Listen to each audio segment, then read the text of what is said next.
I also want to thank Jamie Fairley, who's the club owner. He gave me the opportunity to be here. And I also want to thank Mary Cardinale, who did some behind-the-scenes work to make this all possible today. As many of you know, tonight's presentation is on dietary supplements. Before I get into the presentation, I just want to add a little bit to what Carly mentioned in terms of my professional background. I am the owner of a private personal training studio called True Health Unlimited. Its website is truehealthunlimited.com. And I am also coming on just over 15,000 hours of experience between personal training, nutrition counseling, and advising people on dietary supplements. Within the last year, I've become the author and co-author of 3 Amazon publications, which Carly alluded to. And recently, what I'm really excited about is we have a new free email newsletter that's called Uninspired Living. And in this newsletter, there are several sections, including a Spotlight Supplements section. And more people on Facebook, through direct email, and through clients that I've actually worked with have responded very positively to this and asked me a lot of questions. Because of the positivity, I decided tonight to turn this into a presentation, bring it out to the public so that all of you can benefit from this. I think this is a wonderful presentation. So let me get into tonight's presentation. It's actually broken down into 5 parts. The first part is why the hype. In this section, I'm going to describe to you why the supplement industry has become so popular so fast in the last 20 years. In the second section, I'm going to talk about what actually is a dietary supplement. And in that section, I'm going to not only define what a supplement is, but I'm going to talk to you about how the change in that definition has expanded so greatly that it's led to a lot of concerns. And that's why we're going to go into part 3, which is buyer beware. And in that section, I'm going to give you some facts and some research that validates the reasons that people need to be concerned when it comes to actually buying a dietary supplement. And then, to alleviate some of the buyer beware concerns, I want to talk to you about who's got your back. So in that section, I'm going to talk about 5 different organizations and agencies that provide you with different ways to determine whether or not a product is quality, or, as I'd like to call it, tested and true. So the last section, or part 5, I'm going to talk about dietary supplements that I have found through the research of different independent, unbiased testing have been proven to be tested and true. So those are the 5 parts. We're going to start right now with part 1. So why the hype? Well, the hype is primarily based on the motto that prevention is easier than cure. And the reason that this is important is because 90% of Americans are not getting the recommended amounts of fruit and vegetables. And this comes from the USDA. Okay, so what does that mean? People aren't getting enough fruit and vegetables. No big deal, right? Well, the impact on that is substantial. 400,000 preventable deaths occur each year because of poor diet and physical inactivity.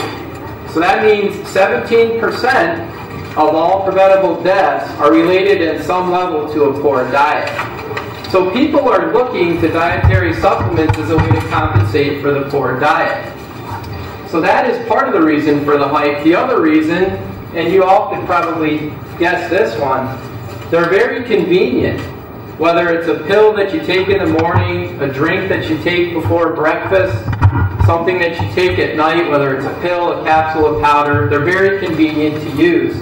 And the last reason that there's so much hype is because there's a tremendous amount of supportive evidence behind the use of dietary supplements. For example, one of the biggest things that's popular now is fish oil and vitamin D. And a lot of people or research is supporting the fact that the use of vitamin D in fish oil may have preventative in terms of decreasing your risk for health illnesses and things like that. So that is part of the reason why there is so much hype surrounding the nutrition or the dietary supplement industry. But now I want to talk to you about what are some of the primary motivators. And bear with me because I'm going to ask you a question in about 30 seconds.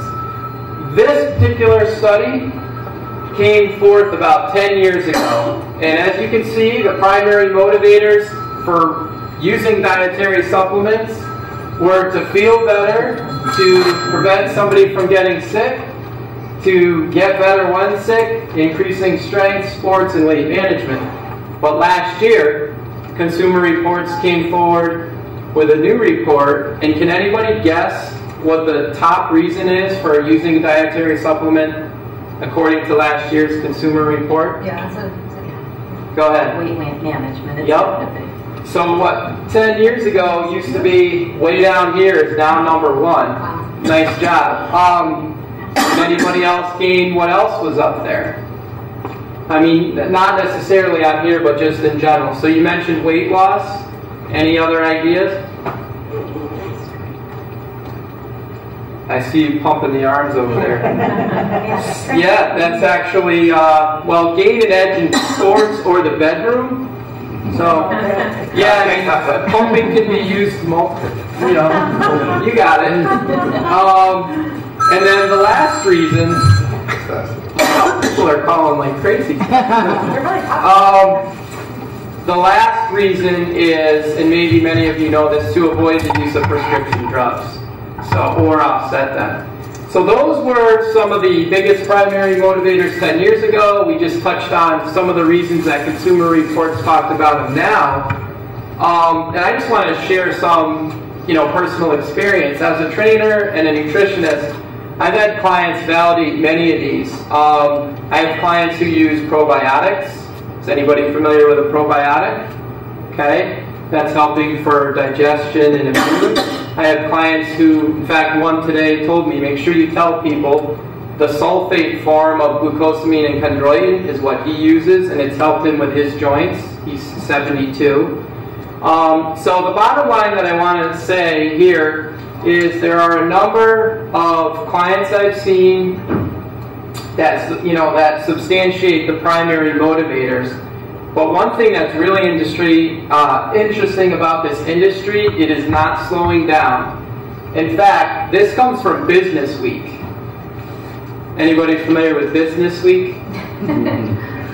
Check this out. In 2009, we were spending, this is just in America, it was a $26 billion industry. Okay? And Consumer Reports reported last year that it's now a $40 billion industry. So it is growing exponentially, and I'm going to talk a little bit more about why in a few minutes. But one of the main concerns is, even though it's growing so quickly, what are people really getting? How many of you actually take a supplement? Okay, so just about all of you almost. Now, do you know if that supplement passed independent testing? No. Right. Do you know if it was approved by the USP or NSF or anything like that? See, so that's actually the point that I wanted to make. Most people are spending the money, but they don't actually know what they're getting. So what actually is a dietary supplement? Well, in 1994, does anybody know what president signed the Dietary Supplement Health and Education Act? Clinton. Bing. Yes. With the passing of that act, a dietary supplement became any product intended for ingestion to supplement the diet. So that could mean not just a vitamin, not just a mineral, not just an amino acid, but it could become something like a plant-based derivative. It could be some kind of herb. And a lot of these types of things, people didn't really know how safe they were, but they put it out there, and that's when the industry got real scary, because after that passing in 1994, there was a lot of bad stuff going on in the industry. So the FDA came forward and said, guess what? We as consumers, along with manufacturers, are now responsible for the safety and efficacy of supplements. So we as consumers, all of us in this room, along with the manufacturers who have a vested interest obviously in selling a product, are now responsible. So because of that,